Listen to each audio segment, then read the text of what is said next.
بسم اللہ الرحمن الرحیم۔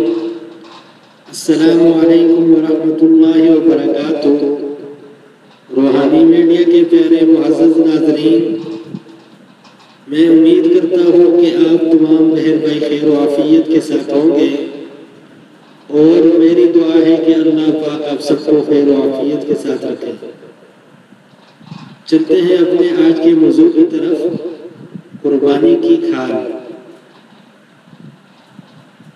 قربانی کرنے والا یا اس کے اہل و عیال کھال کو اپنے استعمال میں لا سکتے ہیں، مثلاً جائے نماز، موزہ، مشکیزہ اور دسترخوان بنا کر اپنے استعمال میں لانا جائز ہے۔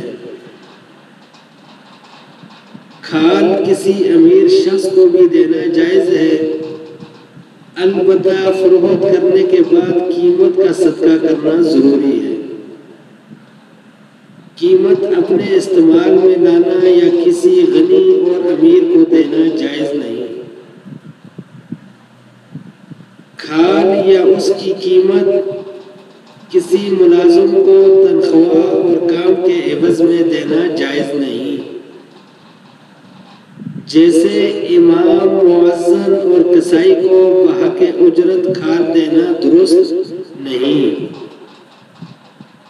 البتہ اگر یہ لوگ مستحق ہوں تو مستحق ہونے کی وجہ سے دینا درست ہے۔ قربانی کی کھال کسی ایسے ادارے یا انجمن یا کسی ایسے رفاہی ادارے کو دینا جائز نہیں جو اس رقم کو مستحقین پر خرچ نہیں کرتی، بلکہ جماعت اور ادارہ کی دیگر ضروریات میں خرچ کرتی ہے۔ قربانی کے بعد جانور کی رسی، جوڑ اور ہار کا صدقہ کرنا بہتر ہے۔ ان کا بیچنا یا حقل خدمت کے طور پر دینا جائز نہیں۔ موجودہ زمانے میں دینی مدارس میں چرماہے قربانی کا دینا سب سے افضل اور بہتر ہے، اس لیے کہ غریب طلبہ کی امداد بھی ہے اور ان میں دین کی خدمت بھی۔